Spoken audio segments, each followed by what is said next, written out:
gear does make a difference, and there's certain parameters of what you want to achieve. You have to think about having the gear that will allow you to do that. But the third ingredient to all of it is being there when the magic happens. Welcome to the SheClicks Women in Photography podcast. I'm Angela Nicholson, and I'm the founder of SheClicks, which is a community for female photographers. In these podcasts, I talk with women in the photographic industry to hear about their experiences, what drives them, and how they got to where they are now. Our guest today is Margot Raggett, a wildlife photographer and the founder of the Remembering Wildlife book series. These books bring together the work of the best wildlife photographers in the world and have raised more than £1 million for conservation projects. In 2023, Margot received an MBE for her services to international wildlife conservation, and in March this year, she won the SheClicks Outstanding Achievement Award 2024. Hi Margot, thanks so much for joining me on the SheClicks Women in Photography podcast. Thank you, I'm really happy to be here. Thank you. Congratulations once again on winning the SheClicks Outstanding Achievement Award for 2024. Those who aren't familiar with the process of deciding the winner, just to fill you in, we have a SheClicks judging panel of about 40 SheClickers. They put together, well, it's not a short list, quite a long list actually, and over several weeks we talk about who we want to include and the various merits of everybody, and then we come up with a short list of 10, and then that list of 10 goes out to the whole SheClicks community for voting, and Margot was the clear winner for 2024. So congratulations, Margot. Thank you. It was a total surprise, and I had no idea that any of the steps that you just described had gone through. So when I heard about it, yes, I was really touched. So thank you to everyone who voted for me. I appreciate it. Thank you. Well, I think it's a mark of the respect and appreciation of what you're doing, particularly with the Remembering Wildlife series. But I think we should start off with how you got started in photography. Now, I know that you bought your first DSLR in 2010, and that was when you were going to a safari in the Maasai Mara. But was that your first dabbling with photography? Was that your first safari? What was the start? No, well, no and no is the answer to that. It actually starts from my childhood. My grandfather was a photographer. He worked for the Royal Navy, and he was actually like a technical photographer doing pictures of things to do with Navy ships. But he also, I've discovered later on, had his own photographic studio when he was quite young. And I've only found that out now, which is it's a real shame because I would love to talk to him about it, but he's no longer with us. But I grew up seeing slideshows from him. He used to have a room that was, as opposed to a dark room, a room that was dark that we could go in and look at slideshows. So I was always kind of inspired by his photography, and he gave me my very first camera, which was a little Pentax, which I played with as a teenager. And then in my former career in PR, I would commission photography a lot for corporate brochures and magazines and things. So I would often go on the road with photographers, and I would be choosing images. They would send over trannies, as we call them, huge sheets of transparencies from photo shoots, and I would be the one that had to select the image that we would use in a magazine. So I had an eye for photography and picking pictures from a big choice of images before I actually started taking properly pictures for myself. But I'd fallen in love with safari in the early 2000s, didn't take a camera or took a very basic camera. And now I look back, all my pictures, the animals are in a bush with their eyes shut. But I didn't really notice. I was just excited I'd seen a lion or something. So my poor family had to look at very bad images in those days. But as you said, I then signed up. I was very busy at work, but I signed up for a safari to the Maasai Mara. And it was led by TV's Jonathan Scott, who I'd heard of from Big Cat Diary. So I thought that sounds like it should be interesting. And the night before I read, it said, don't forget to bring your camera and your camera book so that we can help you with your photography. And I thought, what camera? So I went to Jessop's and I bought a Nikon because honestly, I thought it sounded cooler than a Canon. It was just the cheapest kit camera, which was about £500 or something in 2010. I thought, what am I doing with this? And actually, it was a terrible choice of camera for a safari. The lens length was 17 to 55, and obviously you need a really good reach on a lens to take wildlife pictures. Someone lent me a 2x converter because they felt sorry for me, but that meant it wasn't really compatible. So all the shots were soft, but I just got totally inspired by Jonathan and Angela Scott. And every night they gave a presentation on how to take great wildlife pictures, from landscapes through to close-ups. And I just looked at what the images they were taking and thought, I want to take pictures like that. And so that changed my life, that trip, and seeing the images that they took and what was possible. And I determined that I was going to get better. So I came back to England and I upgraded my camera gear. I managed to do a part exchange, and I went to a week-long course at the London School of Photography to learn the basics of how to shoot on manual, which was incredibly helpful, just to go straight back to basics and learn all about the different settings on the camera, etc. And I've never really looked back since then. Amazing. Yeah, I think investing a bit of time in learning really pays dividends. I mean, these days you can learn a heck of a lot through the internet, through webinars and through YouTube. But actually going on a physical course is always really good too, isn't it? Yeah, I mean, we were sent away with lots of homework, which I'm sure there are courses online which would do the same. Like, I remember we had one half day where we were told off and we had tasks to do. And there's one that I always remember, which was you had to take a picture of a traffic light where you had both the red, the amber and the green lit up. So you had to work out how to do that. And so obviously, I think it's about 25 seconds between the sequence. So you had to work out that you needed to have your shutter open for 25 seconds and then not blow out your picture. So you then had to work out how to achieve that by adjusting. Everything had to be done manually, your aperture and your ISO as well. So it really got you to think about the basics and learn those, which, have done me, really well in the future of everything I've done, because I really thought about the basics, about what a camera is doing and what I'm doing with light when I'm adjusting each of the settings on the camera. Yeah, that is quite a technical challenge. I mean, I guess not the most inspiring picture at the end of it, but rewarding nonetheless because of the technical challenge. Exactly. And if you haven't thought about it before, then, you're kind of learning a lot in the basics of how to use the camera and what you're trying to achieve. And obviously, I do remember Jonathan Scott also saying to me in the early days, your use of the camera should become as instinctual as driving a car. So if you're driving, you can change gear, look in the rearview mirror, kind of steer, and also chat to the person next to you without thinking about it. And you do need to get to the point where you can use your camera in that way. So you're thinking, this is what I want to achieve, and your fingers and thumbs are, moving all the settings to get you where you want to be. And it's only when you can get to that stage that you're then able to react quickly to situations and really concentrate on what you're trying to do, rather than thinking about, what am I doing with this camera? So that was something that really stuck with me and something I strived to achieve as quickly as I could. Yeah, I think that's a great analogy, actually, controlling a car compared to controlling a camera. So you started in 2010, and then 2015, you won a category in the Nature's Best Photography Awards. Was that the first time you'd entered a prestigious competition? I think I'd had a go at entering Wildlife Photographer of the Year a couple of years before, and I had got to the final stage where they call the raws in, but I hadn't kind of progressed any further than that.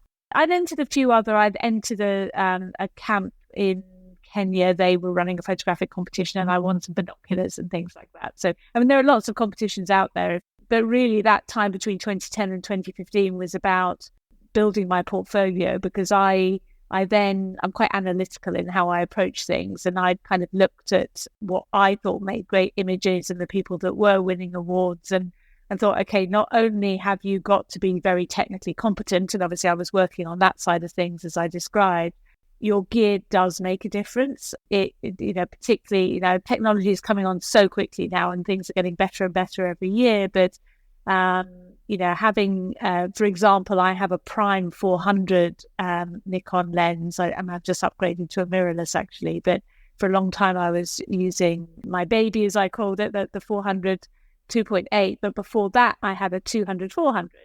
And although that gave me great flexibility, at 400 mil, something in the distance was soft. And I'd sat in a vehicle next to someone who had a prime 400, and we were both at that length, and their shot came out super crisp and mine was soft, and I was enormously frustrated by that. So again, and I remember another day in the early years looking at someone the light was dropping, and there was a young leopard who's become my favourite leopard. She's still alive. She's called Bahati in the Maasai Mara. She was really little then, and we were together in a vehicle, and the light was dropping. It was the end of the day, and she was drinking in a little puddle, and I can still picture the scene looking at her, and she was lapping away and kind of looking up with big eyes at us, and her beautiful eyes. And my camera wouldn't take the shot because I didn't have the ISO capability to actually go up enough on my ISO at that point to get enough light in, because it was so dark, whereas the person next to me did. So I did a lot of looking at other people and go, how can you get that and I can't get that? And so I realized that gear does make a difference, and there's certain parameters of what you want to achieve. You have to think about having the gear that will allow you to do that. But the third ingredient to all of it is being there when the magic happens, as I put it. And you can go for a week to the Maasai Mara and all you see is animals who are in the bush on the wrong side, or the light is not there, or there is a lot of luck, but it also comes from putting the time in. Now, we all know the odd very lucky person who just turns up and, a leopard happens to do something spectacular at that particular moment. But for most of us, you can spend weeks and weeks and weeks, and never see a leopard in that particular tree. And then the one day you're away, that's when it goes up in that tree. So I decided I needed to find a way to spend more time out there so that I had more of a chance of being there when the magic happened. And that's when I, after a couple of years of building my portfolio and going out there a lot, I managed to kind of negotiate a deal. I offered my skills to a camp in the Maasai Mara, and I said, look, my background is marketing, so let me help you build your social media. At that point, they didn't even have a presence. Let me give you content for your social media. Let me teach your guests what I know and spend time in camp. And in return, let me be in your camp for months on end, which like $1,000 a night normally for a camp. There's no way anyone could afford to do that. But I thought if I can actually, barter my skills, then I can spend good chunks of time there. So I spent 3 to 4 months a year there from 2012 through to 2015 doing that. And that did allow me the luxury of a lot of time to see a lot of magical things. And so the image that I won the category for, which was Animal Antics for Nature's Best, it was a lion cub squeezing through its mum's legs and trying to get her attention. And she was kind of clamping it with her feet. She was paying serious attention, trying to look for something she could go off and hunt for dinner for all of them. And this cub was, trying to get her attention. And it was just one of those fleeting moments. And I don't normally have my finger pressed down on the shutter firing off thousands of images, because there's just a lot of work in going through them afterwards and processing and everything. So for that particular moment, I could see it kind of unfolding in slow motion as this cub started coming through. I was thinking, keep coming, and it did. And so I just fired away, and it probably lasted all of 10 seconds. But even the sequence from that is such fun, because it's kind of wiggling around and looking up and down. But there was a particular moment where it had its tongue sticking out and its face all squished up, looking comical. Oh, lovely. Yeah, that was the one I knew. And that's the only image that I've had that's gone truly viral. That's had like hundreds of thousands of likes. That just one of those that captures everyone. But it was lucky, but it wasn't. I'd done everything else I just described to you. I made sure I had the right gear. I knew how to use the camera, and I put lots and lots of time in. So that's how I got that picture. It wasn't lucky. You mentioned putting the time in, but I think there's a different element as well that comes with it, because like you said, the first shots that you showed your family of, a lion in a bush weren't great. They had the eyes shut, that kind of thing. But it was your first time seeing a lion. So you want that kind of record shot. I've seen it. And then with a bit more exposure, you start to think, right, now I want to do something a bit more interesting, a bit more creative. But do you still allow yourself, so if you come across a new species, well, a species you haven't seen before, do you still allow yourself a record shot and then kind of move on to trying to get something creative? Or have you got that discipline that you think, no, I've got to get something special from the outset?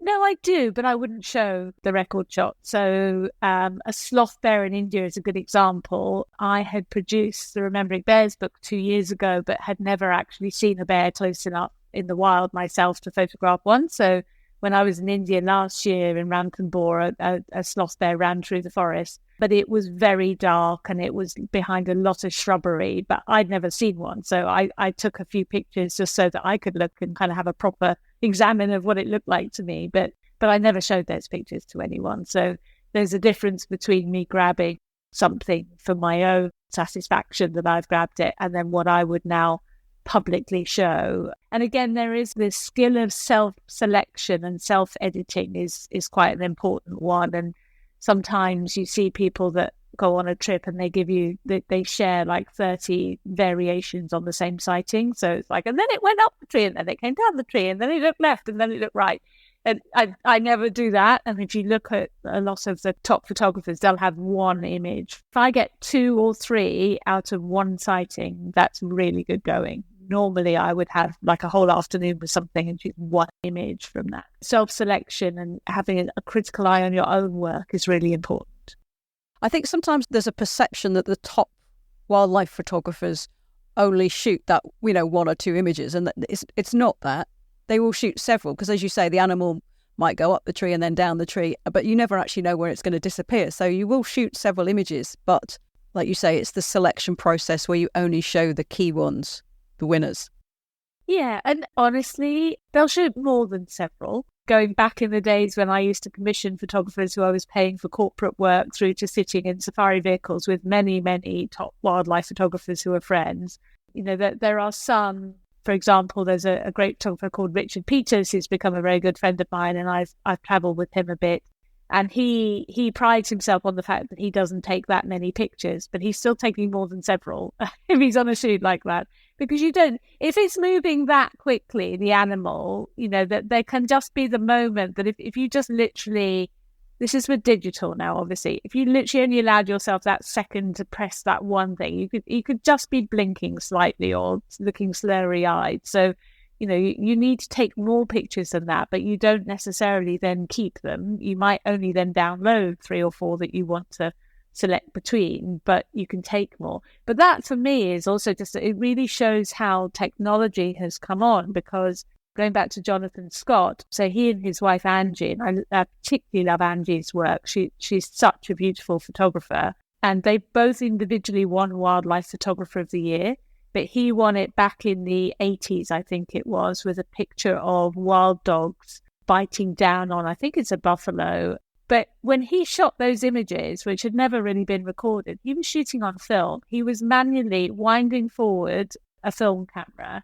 He was having to adjust all the settings on the top by kind of looking over and making them. He had a split second to get those images. And then he didn't know for 2 months whether he'd got them until he got back into town and could have them processed. So, if he nailed that picture, that skill, now, we can all just sit there and press the shutter and get 1,000 pictures. So I've gone back and bought early copies of Wildlife Photographer of the Year. And a lot of the images that were awarded then, I wouldn't select for any of the remembering books now, because we've come on so far in terms of, what we expect and the quality that we can attain nowadays. So in a way, it's so much easier for us. I do think there's some less skill. It would be quite an interesting exercise to tell everyone you can go out and just shoot on film and not know what you've got, and then see what people actually achieve as opposed to what we do now. I don't think anyone would take up that offer, but yeah, it's interesting. It's quite challenging. Yeah. Yes. Especially in, once in a lifetime moments. Yes, exactly.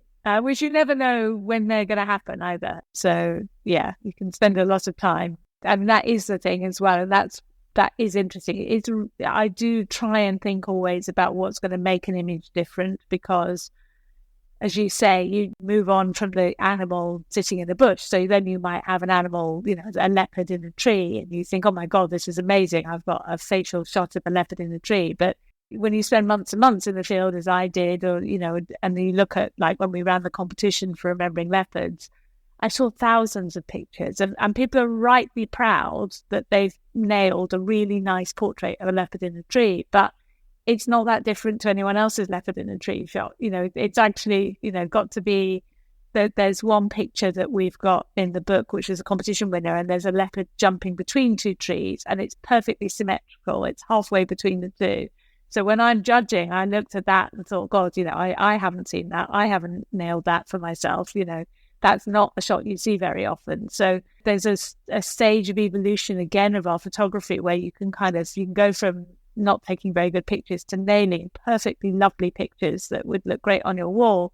but you need to still recognize, but that's nothing particularly unusual or, hasn't been seen before. So then how do you take it a further notch up? And you start to think about, I always talk about, there's a stage that you go into where you're making rather than taking pictures. So rather than just being presented with a leopard in the tree and you take the picture, you stop and think, well, what do I want here? Do I want a really wide angle with lots of the sky because the sky's stormy? Do I need to ask the driver to reposition the vehicle? Do I think if I went around that side, the light would be better than sitting here where I've been parked? And so starting to think about how to actually achieve, say, making the image rather than just taking what's in front of you. And again, that's a whole journey that all of us go on with our photography, I think. Yes. Now, you mentioned that you've switched to mirrorless photography now. Do you think that brings any advantages to a wildlife photographer? Or in your case, had you merely worn out your DSLR and needed to get a new camera?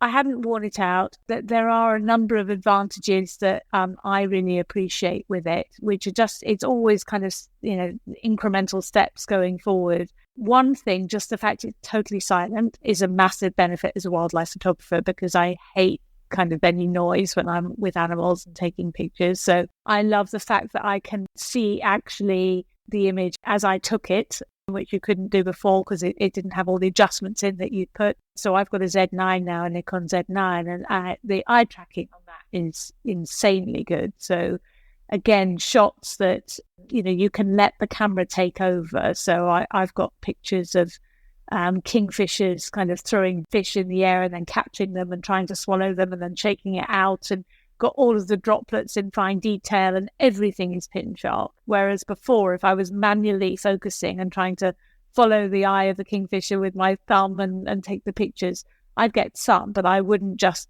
kind of afterwards look back and have every picture nailed. So again, in a way, I kind of feel, it's helpful, but I also feel it's slightly cheating because it's doing the job for us. But then again, you have to think, well, okay, if the camera can now achieve that for me, then what else can I do that the camera can't? What can I do to make the picture more interesting? So it allows your brain to free up to think even more in different ways. Yeah, I definitely have appreciated the step change, and it's very hard. My second body is a D850, so I'm still going back to pre-mirrorless, and it's really hard when I go back to that sometimes just because of the step change. So yeah, at some point, if I can find any way to fund myself a second body, which is a mirrorless, I probably should. But like all of us, there's a never-ending list of things that we'd like to have in our kit bag. So yes. For now, that's how I'm shooting. No, it's interesting. I find that, the preview that you get in the EVF of a mirrorless camera is just such an advantage. And when you switch back to a DSLR, you have to remind yourself to look at the exposure scale rather than the image you're seeing in the viewfinder. Exactly. Like you say, the eye tracking is so useful, and I can see why you might say it feels like cheating, but like you say, it means you can concentrate on the composition and maybe think about the exposure in a more creative way. So it does open up opportunities as well. Yeah, no, true. But as I say, I do think that digital is also cheating compared to the film days and the shots that Jonathan Scott put on film. So it's all... I don't want to go backwards. I just acknowledge it's easier. Yes, I think that's true. I don't want to go backwards either. Now, although you are a very accomplished photographer, you are probably best known for the Remembering Wildlife charity book series that you started in 2015. And the 9th Kickstarter campaign for Remembering Tigers is just coming to an end, but you've smashed the target, which is great news. But could you tell us what inspired you to start the series in the first place? Sure. I told you briefly that I worked in marketing for 20 years before I moved into wildlife and wildlife photography. And one of the reasons I left what I was doing before is because I was doing marketing for big corporate companies like Unilever and Coca-Cola and Boots, the chemists. And I, had become fairly accomplished at that. But I always had an underlying sense of lack of purpose. I didn't really feel like I was achieving much or giving much back to the world.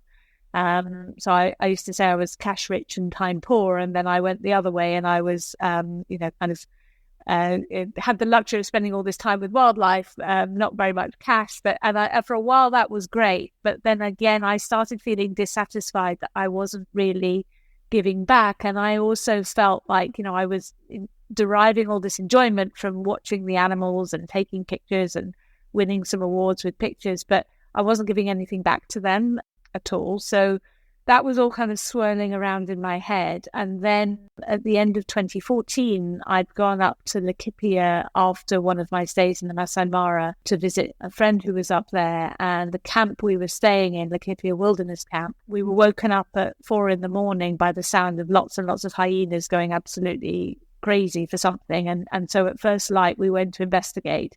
And it's private land where they are, so you can get out on foot, unlike in the national reserves like the Mara. So the guide kind of led us into some undergrowth to try and sneak in and see what was happening. And we found a poached elephant. And he was very young. He was about 14 or 15. He had short little tusks because he wasn't very old and hadn't grown out that far. The hyenas had started to eat him. And I was saying, what is happening here? This doesn't happen. Young elephants don't just die. Something's happened.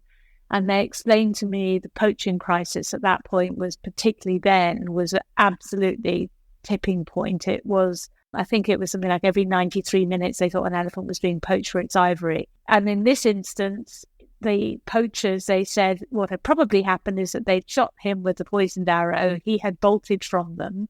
So he'd managed to get away from the poachers, and then it would have taken 4 or 5 days of the poison to get through his bloodstream, and he would have died a very painful, lonely death.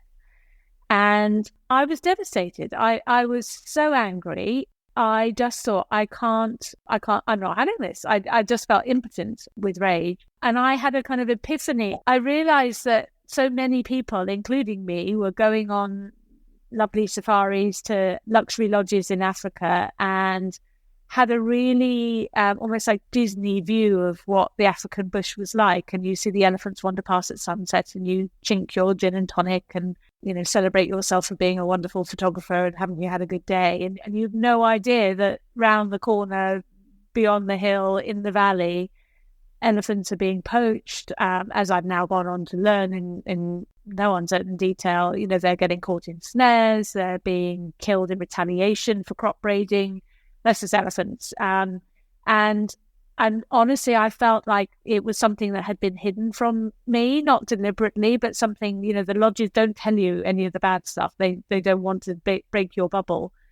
And I felt like I can't stay silent now. I know this. So I thought, what can I do about this? And I thought, I can make a fuss. I could just put a post on social media saying, isn't this awful? But I thought, no, I need to do more than that. And I realized I knew quite a few wildlife photographers at that point, because having spent so much time in the field, you would see the same faces and we'd all started chatting and I, kind of swap messages with them and wave to them at sightings. And so I started contacting photographers I knew, like Richard Peters, and Angela Scott had become very good mentors to me.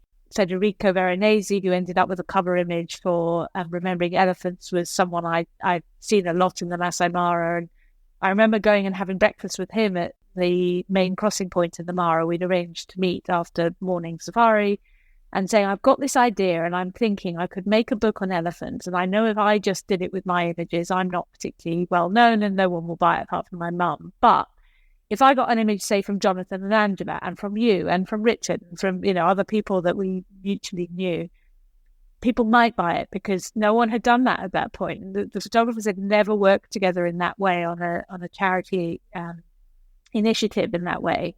I said, so let's do that. And then we'll sell the book to try and raise awareness of the fact that this poaching is happening.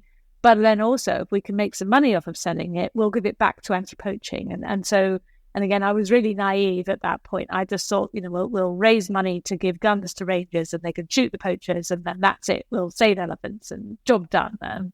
But I was starting on a very long and eye-opening journey that's now been on for 9 years. But so I said to Federico, this is my idea. Would you give me an image? I wasn't sure if he would. And he said, of course I would. And then everyone I contacted said, of course I would. And then I thought, well, I want 50. That sounds like a really nice number of photographers. And I didn't know 50. I probably knew about 20. So then I started Googling elephant images and finding pictures I liked on the internet and working out who the photographer was and contacting them and saying, you don't know me, but. And because I had the backing of people like Jonathan and Angela, and I said, they're in the book, other people then said, okay, well, if they're doing it, I'll do it. And so managed to get between that and some of them recommending other people and introducing them to friends and saying, you should trust this woman. She's got a great idea. And we managed to pull the 50 together.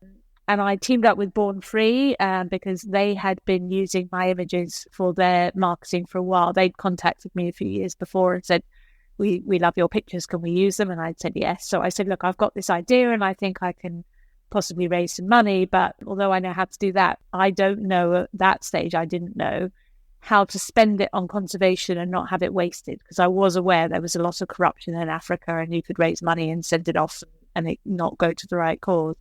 So would you team up with me? And they said yes. So then I spent a year working on that first book. We set out to do a Kickstarter campaign like this one. And the amount I set out to raise is the same amount I always set as a target this year, which nowadays is actually just a bit of a kind of nominal, kind of amount, which is 20,000. But in that year, that first year, I worked out £20,000 would pay for 1,000 books. And I didn't know if we would actually raise it. I figured I would set out to raise the 20,000. Kickstarter is all or nothing. So if you don't get it in the 30 days, or the time limit you set yourself, then you get nothing. So I figured I'll try and raise the 20,000. And if we hit it, we'll make the book. And if not, I haven't lost anything at this point apart from my time and, countless emails begging people to give me pictures and things. So we'll give it a go. And we hit it that first day in 12 hours. I remember the evening as it rolled on, and you get an alert on your phone every time someone backs you. So we'll say, Angela just bought a book for £45. You can see, what's happening. And it was ticking towards the 20,000. And I ended up going and getting a glass of wine and just sitting and kind of watching it as it rolled up until it hit 20,000. And I had a little cry and thought, oh my God, we're actually going ahead with this. And that first book ended up going on to raise £58,000, which is effectively just cash flow for us to make the book. But as a slight aside, because this is a female photographers group, I will say, and I don't talk about this that often, but on the day the Kickstarter ended, 30 days in, so this would be September 2015, it was actually September the 23rd, 2015, because it's forever burned in my mind. We ended at 9 that morning, but I knew I was going to the hospital that afternoon because I'd found a lump in my breast. And at 9 o'clock that night, I was told I had breast cancer.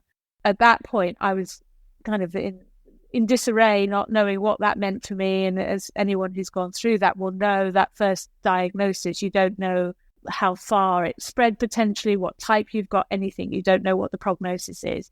But I decided I would push on regardless through treatment to make the book, because it actually gave me something to focus on that was positive. And that sense of purpose, I said I'd been lacking for all of my life before then, it became so focal to me. It was like, I've got to get through this treatment. I've got to be okay because I'm making this book and all these people have backed me and I'm going to do it regardless. I will make this happen.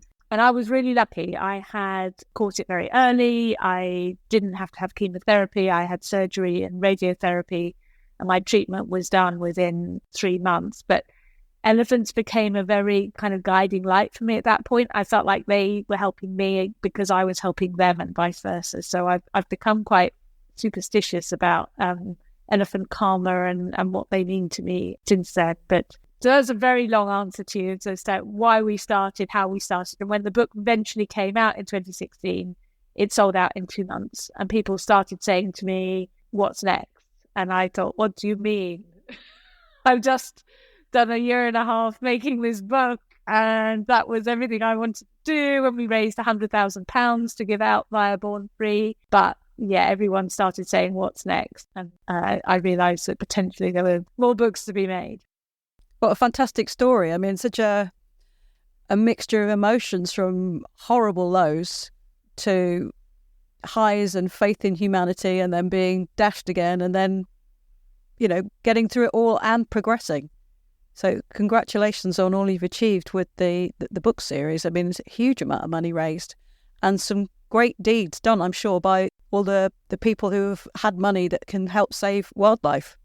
Thank you. Yeah, and I think what I've managed to do is I've managed to create a focus point. There are a lot of people who want to give back in some way, and whether it is photographers that we've worked with. I was just swapping an email before we started this recording with a jeweler who I'd actually met on the trip with Jonathan and Angela Scott. So he's retired now, but he still does stuff for us every year. And he makes handmade, unique pieces based on photographs. And he was like, well, I can make jewelry, I can make silver elephants for you if you like, as necklaces that you could sell. And my finance director is actually my previous finance director from my PR days, who for a very nominal fee, does all my VAT returns so I don't have to, and all the annual reports and things. And just so many people who want to do something because they equally are frustrated at the state of conservation but don't know how, can just offer their skills, from volunteers at our events and things. And it's really moving. It's really touched me how many people throw themselves into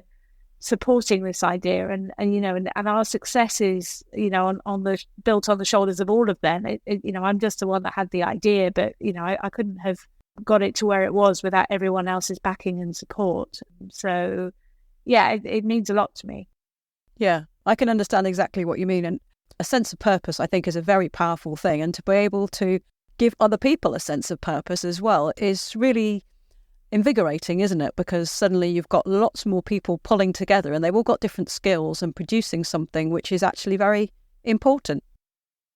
Yeah, no, it's just wonderful. And I get taken aback by it quite often that, and then every year when I switch the new Kickstarter on, I genuinely, my friends will tell you this, kind of terrified that no one will be there. Everyone will be like, no, I've got too many of your books now. We're not interested anymore. And thankfully, touch wood, so far, they keep coming back to support us again, which is amazing. But I'm very, very moved. But equally, I think it's because, we all care about, well, not all of us, but everyone who supports us, is deeply moved to want to try and preserve wildlife. And there are so many things working against, the wild and nature generally, and all of them are caused by man in some way, shape or form, all of them. And that is so shameful that, it's nice to find a way that people can actually positively try and make a difference to that. Yeah. And when did you introduce the competition for people to have an image in the book? From the first year. So because what I figured out was, so we had the competition for elephants as well, and what we figured out was that at that point I didn't know 50 photographers, and I said I was Googling images and finding images. Like there's one in there, if you look back on Remembering Elephants by Peter Delaney, which is of an elephant that's dust bathing in very white, kind of chalky soil. I think it was taken in Etosha. It's a stunning image. And I just, I thought, I want that in the book. It's gorgeous, and kind of hunted him down. But I realized there were probably lots of stunning images that I just hadn't seen. A lot of photographers I didn't know who'd have great pictures. And you didn't necessarily need to be a National Geographically recognized photographer or have hundreds of thousands of followers to take a great shot, or a lucky shot or whatever. And I thought we just need to find as many options as we possibly can to make the best book that we can. And the objective of the book, as I said, we called it Remembering after a couple of things happened. I saw an interview with Jane Goodall, who was on BBC Breakfast, and I kind of turned on the TV at breakfast time one morning, and she was talking about how the rate of poaching was such that 30 to 40,000 elephants a year were being poached for their ivory at that point. And with only around 400,000 elephants left, if you do the maths, then within 10 to 20 years, potentially they could not be here anymore. And that was overly simplistic, as I've learned now, and elephants obviously being born and other factors many other factors play into that. But still, the idea that they could go extinct in our lifetime shocked me. And then I saw a quote from Sir David Attenborough, and it said, which he let us use in the book, and he said, the question is, are we happy to suppose that our grandchildren will only ever see elephants in picture books? Those two thoughts shocked me so much. I thought, well, if that did come to pass, then what we'd have made here is a book that is a tribute to what they had been like in the wild at this moment by the best photographers and the best images I could get. So it's a memorial, and so therefore Remembering Elephants. Let's call it that, and let's provoke people into getting out of their stupor and realizing that if we don't do something now, then we might only remember them in picture books. So I just wanted, my ambition was to make the most beautiful book on elephants that was ever seen. And I figured I had a good chance of doing that because as I said, until that point, all the photographers had never got together. So, you might have a picture by one or two great photographers and they might ask one or two friends to contribute, but it was largely their work. And so again, you're looking at kind of their whole portfolio as opposed to their very best image from their portfolio, and then someone else's very best image and someone else's very best image. And if you put all those together for these books, it was going to be great. So yeah, the competition was another way of just making sure that there was some fairness and that anyone who wanted their images to be reviewed and seen for the book stood a chance and had a way of doing that, because we realised that there would be some people upset because they hadn't been asked to submit, and so no one could say I hadn't had a chance to have their images reviewed. Right. Because of your experiences, the elephants made the logical subject for the very first book. But how do you choose subjects going forwards? Do you think it's more important to cover the most popular subjects that are likely to garner the most money, or do you think it's more important to cover those which are the most threatened species? It's kind of a mixture of both, but probably in reality, up until now, I was going to say the most popular, but that's not true. I try and vary it a bit. So, for example, African wild dogs, we did the book on them. I did some research in the UK, and my hunch was proven true in that the research came back and more than 50% of people in the UK who were surveyed said hyena when they saw a picture of an African wild dog because they didn't know what it was. They haven't heard of it. And there's a lot of antipathy towards wild dogs generally, and people don't like the way they hunt and behave. So I kind of felt affronted on their behalf that, they deserve a book and they are beautiful. And if you actually spend any time with them, how they behave and their social dynamics are fascinating. So I will tend to try and ride a good year, and then maybe I'll slip in a species that's not so popular and think that hopefully we've got the momentum to carry us through that. But equally, I do need to sell books because that's how we raise our money. And although we have a very loyal following and there's a good number of people who will buy a book no matter what I make it on, there are other people just in the general public who come across us and, see our books on Amazon and have a hunt through and think, oh, yes, I like cheetahs, but, I don't like African wild dogs or whatever it happens to be. So I need to sell books as well. So having animals that are charismatic, as we call them, on the cover and featured, because then the donations that we give, again, this is part of my journey, that first year I was like, well, raise money to stop elephant poaching. And, that's what we're going to do. And I hadn't appreciated that, for example, one of our first funds donations that came out for Remembering Elephants went to Meru National Park in Kenya. And we were paying to put tyres back onto Land Cruisers for the rangers that had worn out. So they had 10 vehicles off the road because they didn't have tyres. So they couldn't get to the depths of the park to confront poachers because they couldn't get there. So we paid for tyres for 10 vehicles that would last 6 months. We paid for fuel that would last 6 months. We even paid to fix a 30-year-old grading machine, which made the roads passable again. So the roads get very kind of ridged in the wet season, and the grader kind of cuts off the top and makes it smooth so you can pass.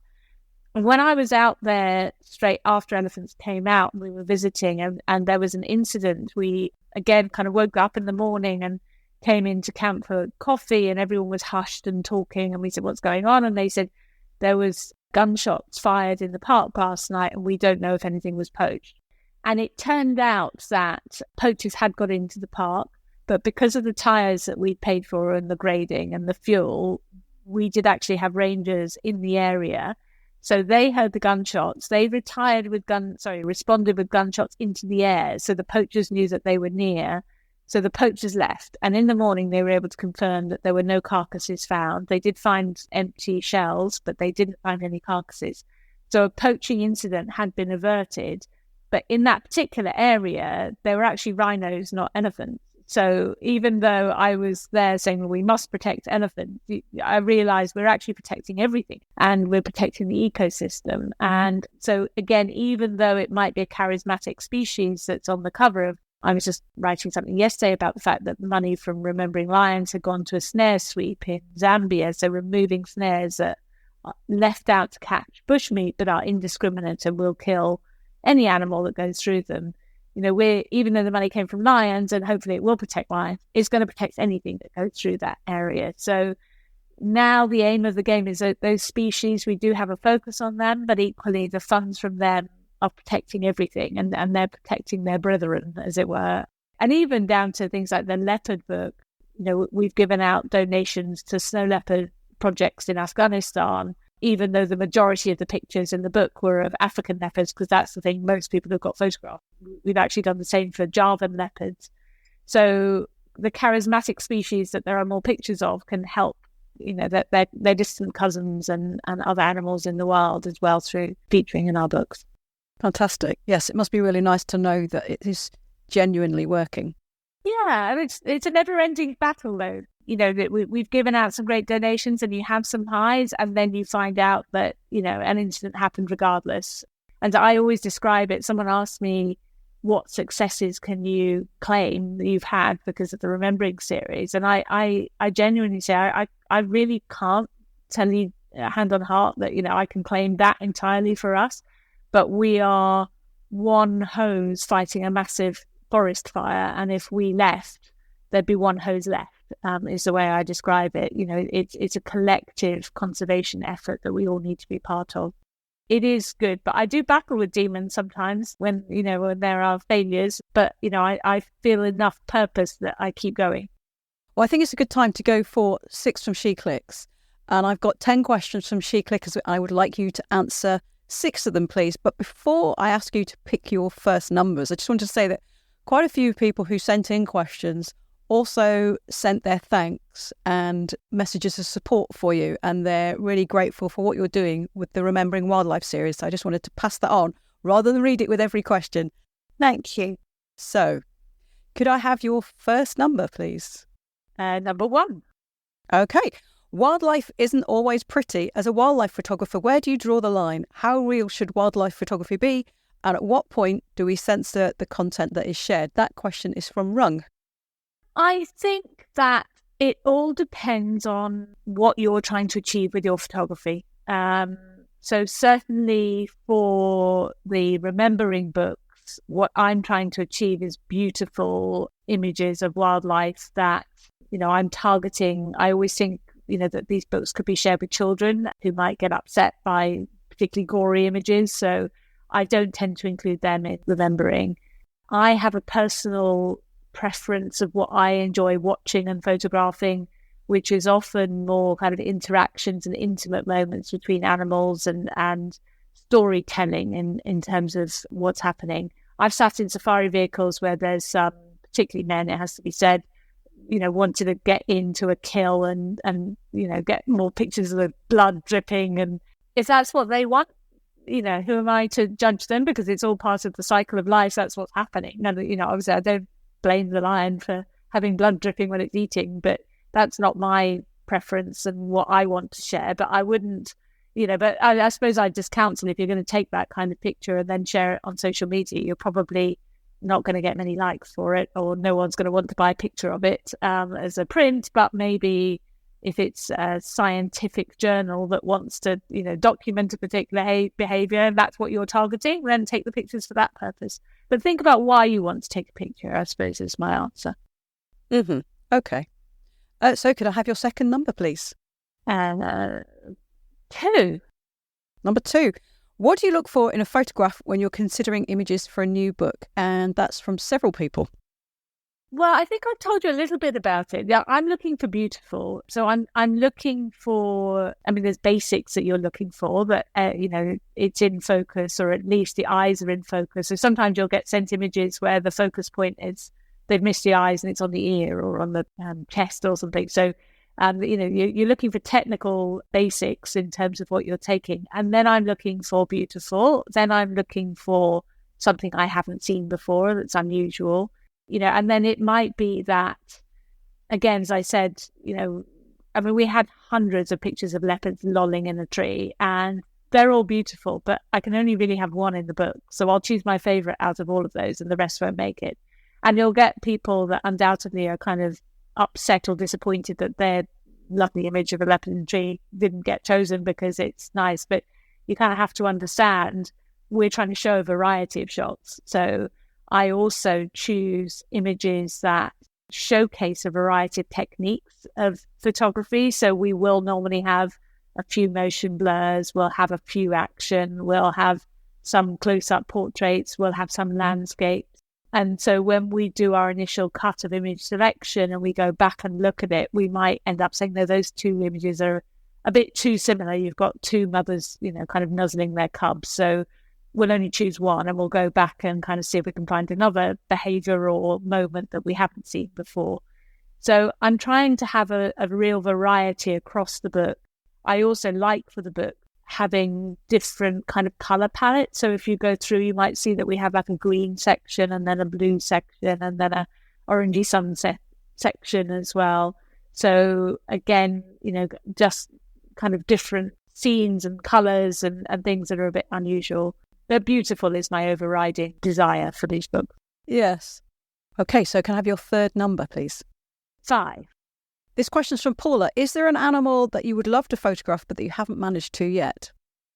Oh, for me personally, plenty. I have never done any underwater photography. I don't dive. I do love to snorkel, but I haven't spent the time teaching myself or learning how to do underwater photography and all the equipment that comes with that.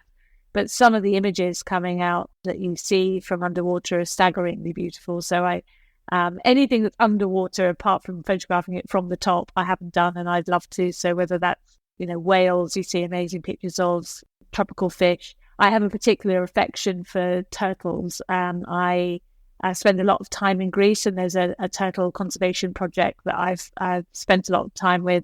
Yeah, I'd love to be able to photograph them underwater and like swimming with them.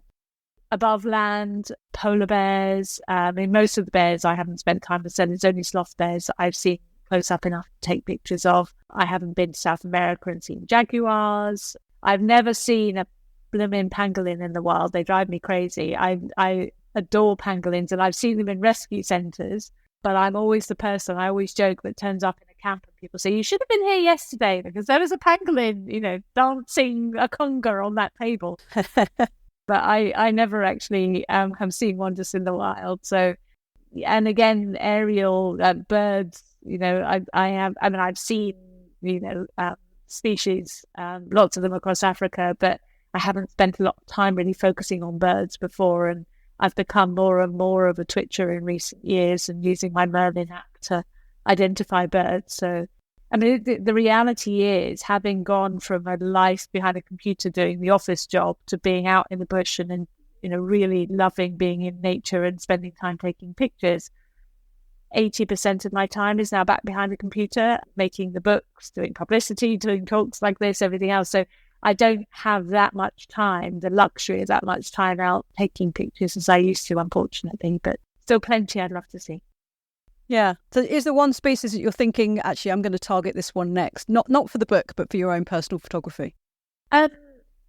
No. I am trying to get somewhere where I can have my best chance of seeing pangolins in the wild. So I'm in talks with a few places that might make it possible, but no, not particularly. Okay. Well, that's exciting. Good luck with the pangolins. Thank you. Can I have your fourth number, please? 6. Number 6.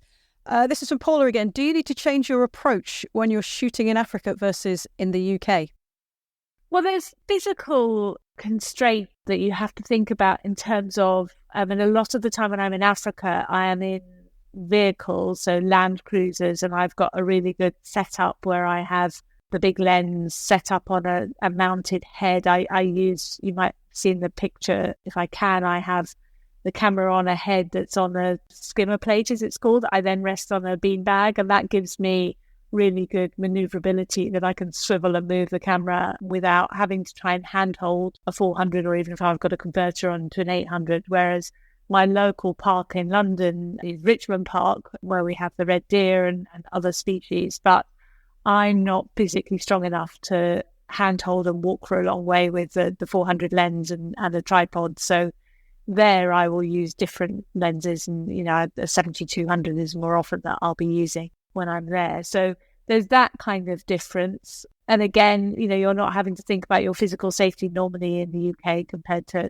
Africa. So again, there's a lot of animals that you could be physically threatened by if you got too close with. But in terms of the basics and how you're taking pictures and what you're trying to achieve and getting lost in the images, no, it's the same.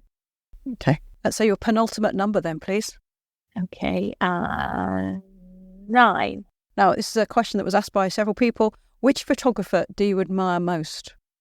In totality, I would have to say Angela Scott, because not only does she take beautiful, beautiful pictures, and she's so talented as a photographer. I just adore her work and her eye and what she thinks about.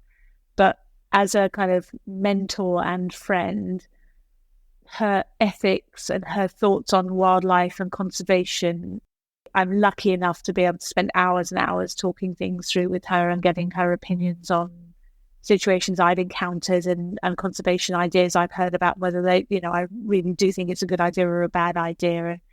Her and her husband, Jonathan Scott, really have dedicated their life to conservation. They, day in, day out, they're pushing it at their own personal expense, that they should earn a much healthier living than they do because they give away so much. So I think it's not just, that there are photographers who are very artistic and out there getting great shots and that, might dedicate good chunks of time to go out on shoots and things. But I think holistically, who would I most like to emulate in terms of looking back on my life and my body of work, and body of work not just being the pictures that I leave behind, but my contribution to conservation as well, then it's Angela Scott, 100%. And she's one of the very few, I don't know if it's someone else is also, but it's not the only woman to have ever won Wildlife Photographer of the Year. And I think that, a huge testament to who she is and what she's done. Yes, I think that's a great answer. Thank you for that. Okay, so your last number then, please. Just to be controversial, I'll go backwards. Number 3. Okay. If you could only visit one location in the world for wildlife photography, where would it be and what would you photograph? That question's from Beverly. Goodness, it is a challenge. I can answer what would it be more easily than where. And I'll start with that. I always say this, if I only had one afternoon left to take pictures and spend time in the company of wildlife, it would be baby elephants. I say that with the caveat that the animal I most often spend time looking for is leopards. I just think they are the most beautiful creature ever created on this planet. I adore leopards and I always am after trying to photograph them and spend time in their company. But the entertainment factor of baby elephants being ridiculous and running around with their trunks wobbling that they don't know how to control and being naughty and being pulled up by their mothers and just being crazy, that it would have to be baby elephants. So it would be them. And so therefore you then think where you might get to see baby elephants. I mean, there's so... honestly, it would have been the Maasai Mara for a long time. I'm deeply saddened to say the main reserve in the Maasai Mara now is so out of control in terms of tourism numbers, vehicles, behaviour. It's heartbreaking, and lots of photographers I know are kind of pulling out of that area now. So I guess maybe it would be a conservancy instead of the main reserve at the Maasai Mara, so that I still have some of the landscapes to look at. And maybe somewhere like Mara North, maybe but there's so many places. I love the Okavango Delta. I've spent a lot of time in Botswana in recent years. Yeah, that's very hard. It's very hard, but definitely baby elephant. Yes, I can understand the attraction of baby elephants, absolutely. As someone whose Instagram account is constantly spammed by videos of baby elephants, primarily because I always look at them. They are very enticing little creatures. Yes, exactly.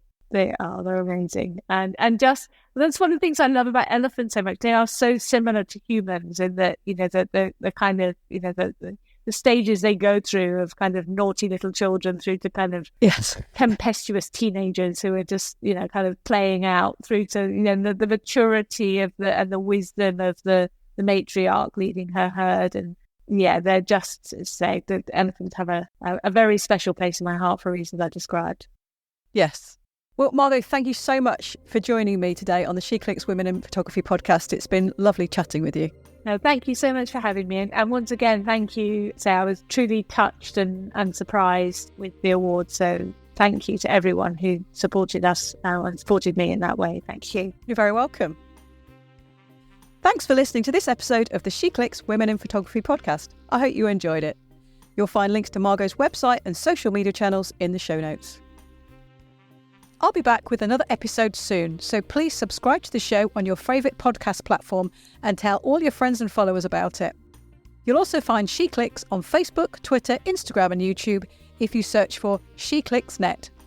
So until next time, enjoy your photography.